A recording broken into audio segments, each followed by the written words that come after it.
सो hi everyone, आप लोग का स्वागत है मेरे नए ब्लॉग में दोबारा से। तो ये ब्लॉग है मेरे भाभी के गोद भराई का। जैसे कि पहली बार मैंने गोद भराई देखा था, क्योंकि ये हमारे यहाँ पे नहीं होता है, पर मेरी भाभी के मायके की तरफ होता है।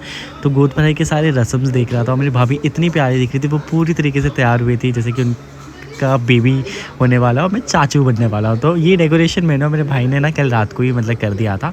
और सुबह सुबह इनकी भाभी लोग आ गए थे लाइक रीत रस्म करने, क्योंकि हमें तो कुछ भी नहीं पता था। तो मम्मी भी यहाँ पे उनसे गाइडेंस ले लेके कर रही थी, क्योंकि हमारे लाइक उनके मायके में ये चीज़ें होती थी और हमारे यहाँ पे नहीं होती थी। हमारे यहाँ पे मोस्टली बरई की जाती है, पर उनके यहाँ पे गोद भराई भी की जाती है। तो इसलिए वो उन्होंने गोद भराई का ये रस्म पूरा किया। फिर सबने एक एक करके वो कार्ड लेके फ़ोटो वीटो खींचा और यहाँ पे खाने की तैयारी हो चुकी थी। तो सबने खाना खाना शुरू कर दिया था।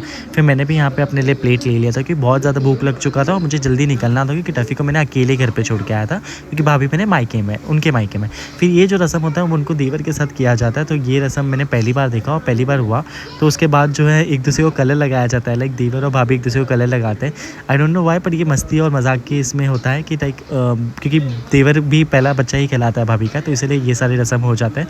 और फिर हम वहाँ से निकल चुके होते हैं मंदिर का दर्शन करने के लिए। तो ये पापा ने यहाँ पे मंदिर लाया था जो पवई में है।